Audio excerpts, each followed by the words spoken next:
এসলা দুনো সাইডেরতে আসে, সে সুবিধাটা আমরা পাচ্ছি না। 2 লক্ষ টাকার ব্যাংক ড্রাফট নিয়ে আর আমাদেরকে এটা বুঝিয়ে দেওয়া হয়নি।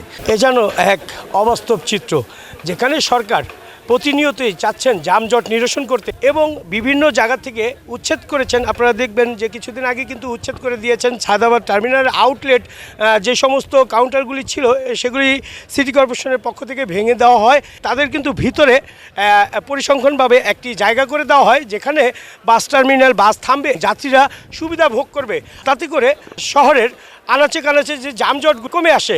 কিন্তু ভিতরে যদি আমরা দেখাতে চাই তাহলে ভেসে ওঠে অন্য চিত্র, যেখানে ভাঙচুর করার পরেও কিন্তু আপনার যানজট নিরসনের পরপরই তারা আন্তজেলা বাস কাউন্টারগুলি যেখানে দিয়েছেন সেখানে পড়ে আছেন অজস্র ময়লা, স্তূপ হয়ে রয়েছেন নোংরা এবং বিভিন্ন ধরনের অসামাজিক কার্যক্রমও হয় কিন্তু রাতে।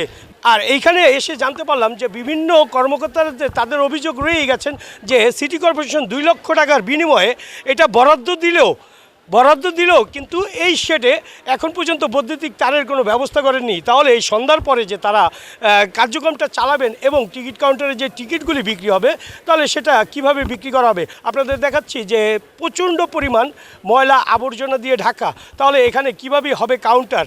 সাধারণ জনগণ তাদের দুর্ভোগ বাড়াচ্ছেন না কমাচ্ছেন, সেটাই জাতির প্রশ্ন। আর আমরা এখানে কয়েকজন বাস শ্রমিক মালিক কর্মকর্তাদের সাথে কথা বলে যেটা জেনেছি, আপনার এসলা দুনো সাইডেরতে আসে। বৃষ্টি যে সাইড দিয়ে বাতাস পড়ে এই সাইড দিয়ে একটা যা লোক আছে সব ভিজা জায়গা, কেউই খারাইতে পারে না। আমরা কি রে কাউন্টার হালায় হয়ে গাড়ির ভিতরে দৌড় দিই, ভিজা গেতাছি। এখনো পর্যন্ত প্রপারলি সুবিধাটা আমরা পাচ্ছি না, কারণ বাসের যেই একটা জটলা লেগেই থাকে এখানে। সিটি কর্পোরেশন তো অবশ্যই অবগত আছে যে 2 লক্ষ টাকার ব্যাংক ড্রাফট নিয়ে সিটি কর্পোরেশন আমাদেরকে এটা বরাদ্দ দিয়েছে, কিন্তু বরাদ্দ দেওয়ার পর থেকে আমাদেরকে আর মেয়র তাপস সাহেবের আমল থেকে আর আমাদেরকে এটা বুঝিয়ে দেওয়া হয়নি। যে কিছুদিন আগে 2 লক্ষ টাকা করে প্রতি কাউন্টার বরাদ্দ হলেও সেটা এখনও বৈদ্যুতিক কোনো লাইন দেওয়া হয়নি এবং পয় পরিষ্কার কিংবা যে পরিষ্কার পরিচ্ছন্নতা থাকার কথা ছিল কাউন্টারগুলি, সেগুলোর চিত্র সম্পূর্ণই ভিন্ন।